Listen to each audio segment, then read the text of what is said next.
Assalamualaikum teman-teman, selamat datang lagi di videoku.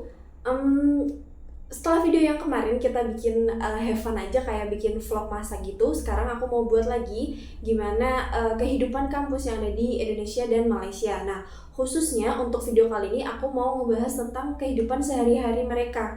Kayak gimana sih mereka kayak kuliahnya di mana, terus mereka pakai transportasi apa, terus mereka tempat tinggal dan konsumsi makanannya tuh gimana setiap harinya gitu. Jadi meskipun kita dua negara yang sama, kayak memiliki banyak kesamaan budayanya, kemudian iklimnya dan lain-lain, pasti ada perbedaan unik di antara kedua ini. Nah, jadi kita langsung aja. Yang pertama mengenai jadwal kuliah. Untuk mahasiswa Indonesia sendiri, dari pengalamanku sendiri dan setauku dari banyak cerita teman-teman, untuk kuliah sendiri itu dimulai dari jam 7 biasanya ya. Nah, itu pun nggak pasti. Ada juga yang misal hari Senin, dia mulai kelasnya jam 9. Tapi rata-rata untuk dimulai awalnya tuh jam 7. Nah, untuk selesainya itu kita jarang banget yang kayak semuanya selesai di jam 4 gitu, nggak kayak gitu. Jadi ada juga yang jadwal kampus tuh sampai malam juga gitu kalau di Indonesia. Nah, untuk mengisi waktu lain selain dia ngambil kelas itu, para mahasiswa itu biasanya ikut kayak organisasi, kemudian kegiatan akademik lain gitu-gitu. Nah, untuk yang di Malaysia sendiri, ini ada setelah aku cari-cari tadi, ternyata kalau di Malaysia itu kuliahnya sama seperti kayak Indonesia, Senin sampai Jumat gitu, 4 sampai 5 hari, dan mereka selesainya dimulainya tuh jam 7 sampai biasanya sampai jam 5. Tapi dengan jangka waktu yang agak ini tadi, udah tetap tadi itu, mereka kuliahnya padat. Kayak mungkin maksud padat di sini tuh enggak ini ya, enggak ada jeda gitu. Jeda paling istirahat aja. Kayaknya kayak gitu.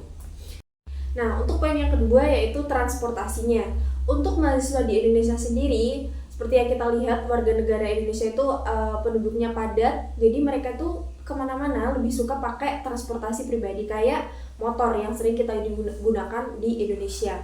Nah, untuk mahasiswanya pun kayak gitu.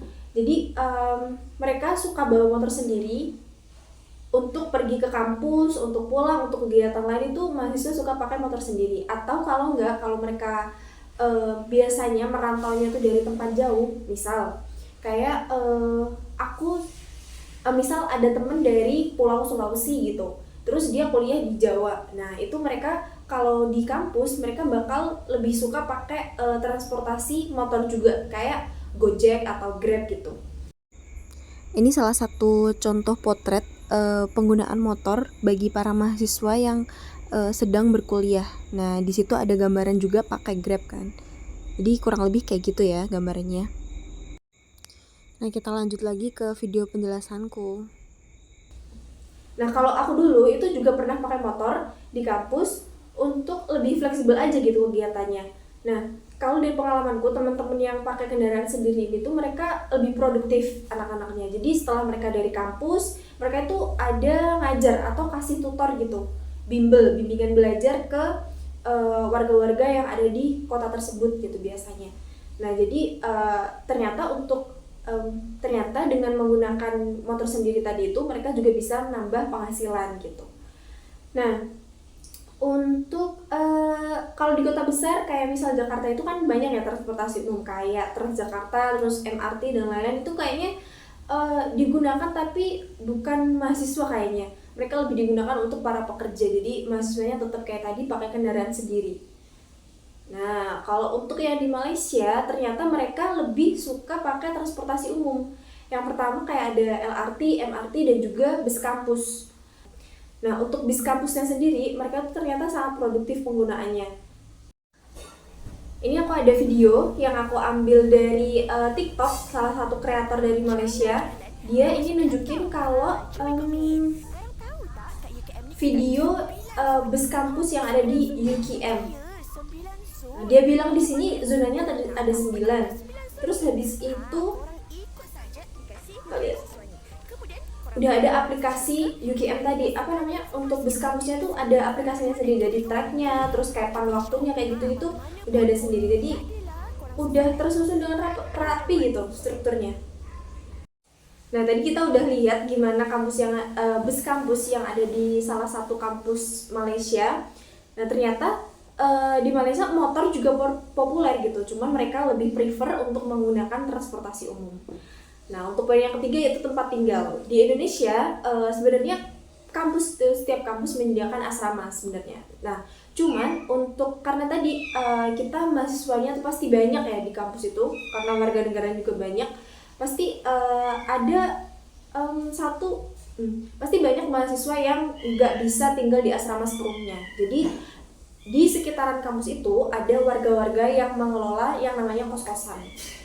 Nah, kos-kosan tadi ini tuh dikelola oleh pribadi gitu, perorangan. Jadi ada orang gitu, dia bikin bangunan kayak bertingkat-tingkat gitu. Nah, diisi per kamarnya kayak asrama gitu. Nah, itu namanya kos kalau di Indonesia. Aku mau kasih lihat kalian video salah satu kos-kosan yang ada di Indonesia. Nah, video ini aku ambil dari salah satu kreator di TikTok. Dia lagi ngasih ngelihat gambaran deskripsi ini, memperlihatkan keadaan kos-kosan yang ada di salah satu kota di Surabaya. Salah satu kota di Indonesia. Kalau ngelihat ini, dia kurang lebihnya sama aja sih kayaknya. Kalau di asrama ya ada dapurnya sendiri, ada kamar, ada lemari, ada kamar mandi, dan lain-lain, ada meja belajar. Cuman kalau kos ini tuh dia untuk range harganya ada yang beda-beda gitu, ada yang murah banget, ada yang mahal gitu. Jadi semakin mahal harganya, fasilitasnya juga semakin enak gitu, semakin nyaman lah. Nah, untuk yang di Malaysia sendiri kebanyakan dari mereka tuh pakainya di asrama. Nah, asramanya ini udah standar yang bagus. Aku mau kasih lihat kalian, tadi aku juga udah ambil salah satu video sama dari TikTok juga, memperlihatkan sebuah asrama di salah satu kampus yang ada di Malaysia. Ini video dari dorm tour dari Universitas Malaya. Sama aja ternyata fasilitasnya standar. Ada lemari, kasur, tempat belajar, terus apa lagi ya? Kamar mandi jelas ya ada. Nah, di sini ada yang area balkon juga ternyata. Oke.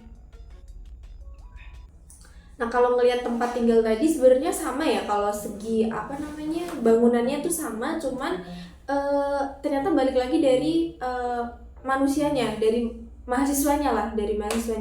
Gimana dia milih tempat tinggalnya itu di asrama atau di tempat lain kayak apartemen kayak gitu.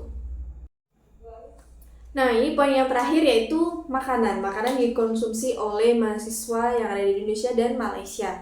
Kalau di Indonesia tuh banyak banget ragamnya, kayak ada warteg itu apa? Warung telegram kalau nggak salah. Terus ada kantin kampus, terus ada pedagang-pedagang kaki lima yang ada di sekitar kampus tuh banyak banget dan beragam gitu jadinya. Ada batagor, ada nasi goreng, ketoprak gitu-gitu dan lain banyak banget. Nah, jadi kayak tergantung mahasiswanya, dia lagi mood pengen makan di mana atau pengen makan apa tuh pasti ada. Dan kalau di kampus itu kalau di pedagang kaki limanya itu dia lumayan relatif murah gitu. Jadi bisa dibilang kalau di Indonesia tuh masih sangat aman kalau kita makannya ada di luar kampus. Terkadang kalau misal kampus besar itu di dalamnya kayak mungkin kantin kampus atau ada startup F&B yang ada di dalam kampus itu, dia pasti harganya mahal gitu. Kalau di luar kayak pedagang kaki lima itu pasti murah.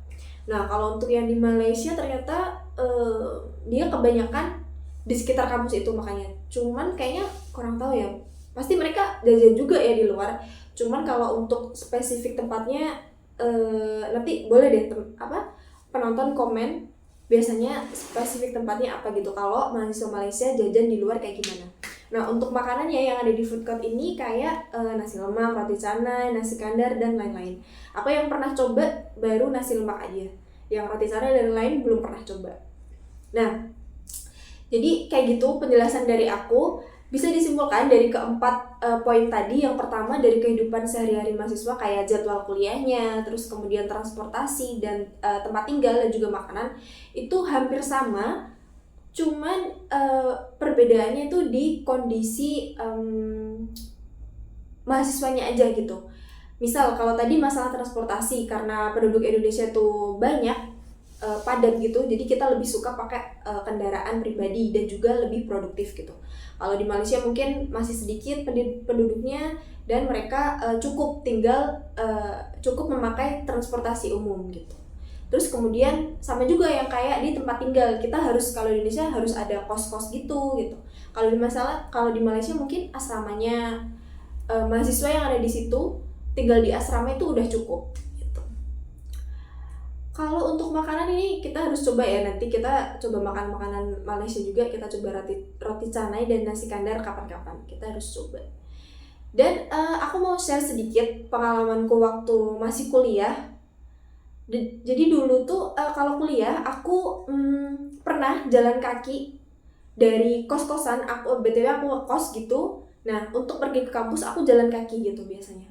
Dan sering juga ditumpangin sama teman. Jadi ada teman yang bawa motor, kendaraan pribadi. Nah, aku diajak kayak berangkat bareng atau pulang bareng gitu, aku sering diajak kayak gitu. Terus di semester 5 kayaknya aku di situ semester 5. Oh, iya, semester 5 aku full bawa kendaraan sendiri. Karena waktu itu kayak ada tugas pengabdian gitu, jadi harus pakai kendaraan sendiri. Nah, untuk makanan sendiri, aku kalau di kos-kosan karena ada dapurnya, karena aku suka sayur, jadi tuh lebih suka masak sendiri gitu.